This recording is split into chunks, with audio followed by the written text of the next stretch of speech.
എന്താണ് ഇപ്പോൾ ഇങ്ങനെ ഒരു രാപ്പകൽ സമരത്തിൻ്റെ ഒരു ലക്ഷ്യം എന്താണ്? രാപ്പകൽ സമരവുമായി ബന്ധപ്പെട്ട് ഇത് നടത്തി വരുന്ന പ്രക്ഷോഭത്തിൻ്റെ തുടർച്ചയായിട്ടുള്ള പ്രക്ഷോഭമാണ്. സംസ്ഥാന ജീവനക്കാരെ സംബന്ധിച്ചിടത്തോളം 12ാം ശമ്പള പരിഷ്കരണത്തിൻ്റെ ഡ്യൂ ഡേറ്റ് കഴിഞ്ഞിരിക്കുകയാണ്. അതുപോലെ തന്നെ ക്ഷാമബത്തയുടെ കുടിശ്ശിക നമ്മുടെ കേരളത്തിലെ ഗവൺമെൻറ് പറഞ്ഞ പോലെ 5 ഗഡുക്കളുടെ കുടിശ്ശിക ഇതിനോടകം തന്നെ മുഖ്യമന്ത്രി നിയമസഭയിൽ പ്രഖ്യാപിച്ച ശേഷം ജീവനക്കാർക്ക് കരഗതമായിട്ടുണ്ട്. 5 ഗഡുക്കൾ തരുമ്പോഴും അതിൻ്റെ പ്രാബല്യ തീയതി മുതലുള്ള കുടിശ്ശിക തരുന്ന കാര്യത്തിൽ കേന്ദ്ര ഗവൺമെൻറ് എടുക്കുന്ന സാമ്പത്തികപരമായ നിഷേധ നിലപാട് കാരണം സംസ്ഥാന ഗവൺമെൻറ് പ്രയാസപ്പെടുന്നുണ്ട് എന്നുള്ളതാണ് യാഥാർത്ഥ്യം. ഇനിയും സംസ്ഥാന ജീവനക്കാരെ സംബന്ധിച്ചിടത്തോളം 13% ക്ഷാമത്തെയും കൂടെ ലഭ്യമാകേണ്ടതായിട്ടുണ്ട്. ഇപ്പോൾ നമുക്കറിയാം, ഏറ്റവും ഒടുവിൽ കേന്ദ്ര ഗവൺമെൻറ് ഈ ബജറ്റ് അവതരിപ്പിക്കുന്ന സംസ്ഥാന ഗവൺമെൻറ് ബജറ്റിലേക്ക് പോകുന്ന ഘട്ടത്തിൽ പോലും 5944 കോടി രൂപ ഏകപക്ഷീയമായി വെട്ടിക്കുറച്ചുകൊണ്ട് സംസ്ഥാനത്തെ വലിയ തോതിൽ ധനപരമായി ഞെരുക്കുന്നൊരു പ്രയാസമുണ്ട് എന്നുള്ളതാണ് യാഥാർത്ഥ്യം. എന്തു തന്നെയായാലും ജീവനക്കാരെയും അധ്യാപകരെ സംബന്ധിച്ചിടത്തോളം സമയബന്ധമായി ലഭ്യമാക്കേണ്ട ആനുകൂല്യങ്ങൾ വാങ്ങിയെടുക്കുന്ന കാര്യത്തിൽ പ്രതിജ്ഞാബദ്ധമായ നിലപാട് ജീവനക്കാരോടും അധ്യാപകരോടും ഉള്ളതുകൊണ്ട് തന്നെ അതിശക്തമായ സമരമാണ്, പ്രക്ഷോഭമാണ് ഇതുമായി ബന്ധപ്പെട്ട് ഞങ്ങൾ മുന്നോട്ട് വയ്ക്കുന്നത്. എന്തായാലും ഈ സർക്കാരിൻ്റെ കാലാവധി അവസാനിക്കാറായിരിക്കുകയാണ്. ഈ ഘട്ടത്തിലെങ്കിലും എന്തെങ്കിലും അനുകൂലമായ ഒരു തീരുമാനം പ്രതീക്ഷിക്കുന്നുണ്ടോ? തീർച്ചയായും സംസ്ഥാന ഗവൺമെൻറ് തന്നെ അത് വ്യക്തമാക്കിയിട്ടുണ്ട്. സംസ്ഥാനത്തെ ജീവനക്കാരോടും അധ്യാപകരോടും പ്രതിജ്ഞാബദ്ധമായ നിലപാടാണ് ഈ ഗവൺമെൻറ്റിനുള്ളത്. അതിൻ്റെ ഏറ്റവും വലിയ പ്രകടമായ ഉദാഹരണമാണ് 2016 ഈ ഗവൺമെൻറ് ആദ്യമായി അധികാരത്തിലേക്ക് വരുമ്പം തന്നെ കഴിഞ്ഞ UDFൻ്റെ ഗവൺമെൻറ് 10 വർഷം കഴിഞ്ഞ് മാത്രമേ അടുത്ത ശമ്പളം പരിഷ്കരിക്കുള്ളൂ എന്ന് പറഞ്ഞ ഘട്ടത്തിൽ ആ ഗവൺമെൻറ് പ്രഖ്യാപിച്ചു 5 ആണ്ട് കൂടുമ്പോഴുള്ള പരിഷ്കരണം ഞങ്ങൾ അംഗീകരിക്കുന്ന നിലപാടുള്ളവരാണ്.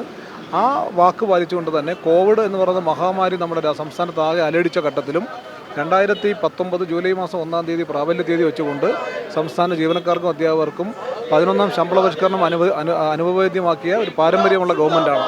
എല്ലാ കാലത്തും സംസ്ഥാനത്ത് കേരളം രൂപം കൊണ്ടതിന് ശേഷം നമ്മൾ ഇങ്ങോട്ട് പരിശോധിക്കുമ്പോൾ ക്ഷാമബത്തയുടെ കാര്യത്തിലായാലും ശമ്പള പരിഷ്കരണത്തിൻ്റെ കാര്യത്തിലായാലും പറഞ്ഞ വാക്ക് പാലിച്ച ഒരു നിലപാടാണ് എല്ലാ കാലത്തുമുള്ള LDF സർക്കാരുകൾക്കുള്ളത്. ഇവിടെയും ഈ ഗവൺമെൻറ്റും കൃത്യമായി അത് നൽകുമെന്ന് തന്നെയാണ് ജീവനക്കാർക്കും അധ്യാപകർക്കും ഉറച്ചു വിശ്വസിക്കാനുള്ളത്. അപ്പോഴും യാഥാർത്ഥ്യം നമ്മൾ ബോധ്യപ്പെടാതിരുന്നുകൂടാ. കേന്ദ്ര ഗവൺമെൻറ് വലിയ തോതിലുള്ള സാമ്പത്തിക ഞെരുക്കിക്കൊണ്ട് ഈ ഗവൺമെൻറ് തകർക്കാനുള്ള നീക്കം നോക്കുന്ന സാഹചര്യമാണുള്ളത്. ഏതൊരു ഗവൺമെൻറ്റും ആ ഗവൺമെൻറ് മുന്നോട്ട് വയ്ക്കുന്ന പ്രകടന പത്രിക പൂർണ്ണമായും പൂർത്തീകരിക്കാനുള്ള ശ്രമം നടത്തും. ഇവിടെയും നമ്മുടെ സംസ്ഥാനത്തും കേരളത്തിലെ ഗവൺമെൻറ് 900ഓളം വാഗ്ദാനങ്ങൾ വെച്ചുകൊണ്ട് ആ വാഗ്ദാനങ്ങളുടെ അവസാന ഘട്ടത്തിൽ പൂർത്തീകരണത്തിൻ്റെ അവസാന ഘട്ടമാകുമ്പോഴേക്കും സാമ്പത്തിക പ്രയാസം സൃഷ്ടിച്ചുകൊണ്ട് ആ ഗവൺമെൻറ് ഏറ്റവും പ്രധാനപ്പെട്ട പല ഡിമാൻഡുകളും പൂർത്തിയാക്കുന്ന ഘട്ടത്തിൽ അത് പൂർത്തിയാക്കാതിരിക്കാനുള്ള നിലപാടാണ് കേന്ദ്ര ഗവൺമെൻറ് സ്വീകരിക്കുന്നത് എന്നുള്ളത് കാണാൻ വേണ്ടി കഴിയും. ഇപ്പോൾ നമ്മുടെ വീട്ടമ്മമാർക്കുള്ള പെൻഷൻ പ്രഖ്യാപിച്ചു കഴിഞ്ഞിട്ടുണ്ട്. അത് കൊടുക്കേണ്ട ഘട്ടമായിരിക്കുന്നു. ക്ഷേമ പെൻഷൻ 2000 രൂപയെ വർദ്ധിപ്പിച്ച് കഴിഞ്ഞിരിക്കുന്നു. ജീവനക്കാരുടെ ശമ്പള പരിഷ്കരണവും ക്ഷാമത്തിനുള്ള ആനുകൂല്യങ്ങളും കൊടുക്കേണ്ട ഘട്ടമായിരിക്കുന്നു. അപ്പോൾ ഒരുപിടി സാമ്പത്തികപരമായി ബാധ്യത കൊടുക്കേണ്ടുന്ന ഈ ഘട്ടത്തിലാണ് റവന്യൂ ഡെഫിസിറ്റ് ഗ്രാൻറ്റിൻ്റെ ഭാഗമായി ലഭിച്ചുകൊണ്ടിരുന്ന 19,000 കോടി രൂപ വെട്ടിക്കുറച്ചു. അതുപോലെ തന്നെ GSTയുടെ പുതിയ പരിഷ്കാരത്തിൻ്റെ ഭാഗമായി ഏതാണ്ട് 9,000 കോടി രൂപയുടെ കുറവ് വരുത്തിയിരിക്കുന്നു. കഴിഞ്ഞ ഒരു വർഷം മാത്രം ഏതാണ്ട് 57,400 കോടി രൂപയുടെ വെട്ടിക്കുറവ് കേന്ദ്രം വരുത്തിയിരിക്കുന്നു.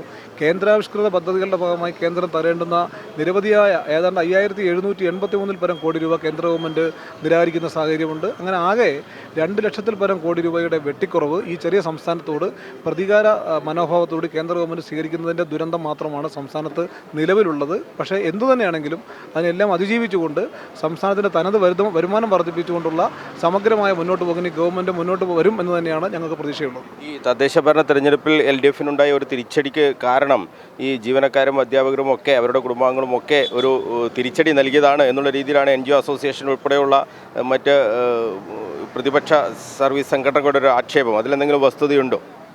NGO അസോസിയേഷൻ ഉൾപ്പെടുന്ന സംവിധാനങ്ങൾ എല്ലാ കാലത്തും ജീവനക്കാർക്കും അധ്യാപകർക്കും എതിരായ നിലപാട് സ്വീകരിച്ചവരാണ്. ഇപ്പോൾ നമ്മുടെ പ്രധാനപ്പെട്ട മുദ്രാവാക്യമായി നമ്മൾ മുന്നോട്ട് വയ്ക്കുന്ന പങ്കാളിത്ത പെൻഷൻ പദ്ധതി പിൻവലിക്കാനാവശ്യമായ മുദ്രാവാക്യം പോലും ഞങ്ങൾ വയ്ക്കേണ്ടി വന്നത് 2013 ഉമ്മൻചാണ്ടി അധികാരത്തിലിരുന്ന ഘട്ടത്തിൽ ആ ഗവൺമെൻറ്റിന് പൂർണ്ണ പിന്തുണ കൊടുത്തുകൊണ്ട് പങ്കാളിത്ത പെൻഷൻ പദ്ധതി നമ്മുടെ സംസ്ഥാനത്ത് കൊണ്ടുവരാൻ കാരണക്കാരായവരാണ് ഈ NGO അസോസിയേഷൻ എന്നുള്ളത് വിസ്മരിച്ചുകൊണ്ട് നമുക്ക് പോകാൻ വേണ്ടി കഴിയില്ല. പക്ഷേ തദ്ദേശ ഭരണ തെരഞ്ഞെടുപ്പിൻ്റെ ഭാഗമായി അറിയാം, പ്രാദേശികമായ ഒട്ടേറെ വിഷയങ്ങൾ ചർച്ച ചെയ്യപ്പെടുന്ന ഒരു തെരഞ്ഞെടുപ്പ് തന്നെയാണ് തദ്ദേശ ഭരണ തെരഞ്ഞെടുപ്പ്.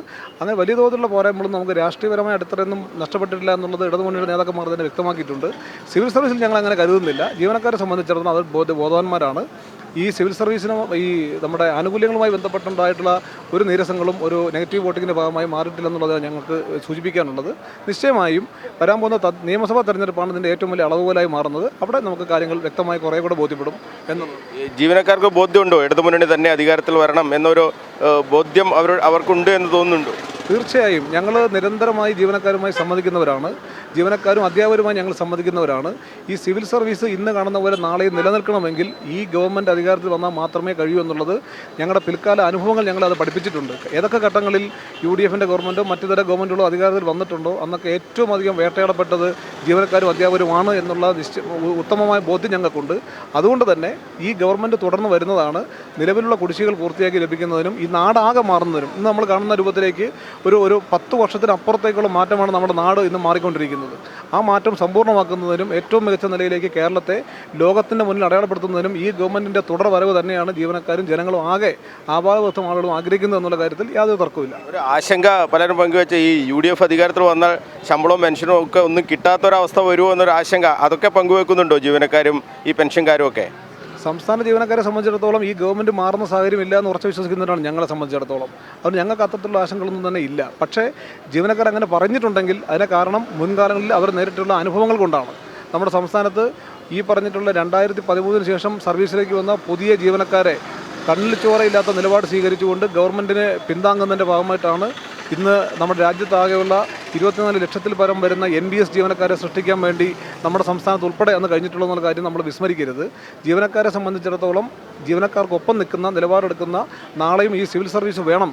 ഈ സിവിൽ സർവീസിൻ്റെ വലുപ്പം വർദ്ധിപ്പിച്ചുകൊണ്ട് കൃത്യമായി PSC നിയമനം നടത്തിക്കൊണ്ട് തൊഴിലന്വേഷകരുടെ പ്രതീക്ഷയുടെ തുരുത്തായി മാറുന്ന ഏക സംസ്ഥാനമായിട്ടുള്ള ഈ കേരളം ഇങ്ങനെ തന്നെ നിലനിൽക്കണമെന്ന് ആഗ്രഹിക്കുന്നവരാണ് ഭൂരിപക്ഷം ജീവനക്കാർ.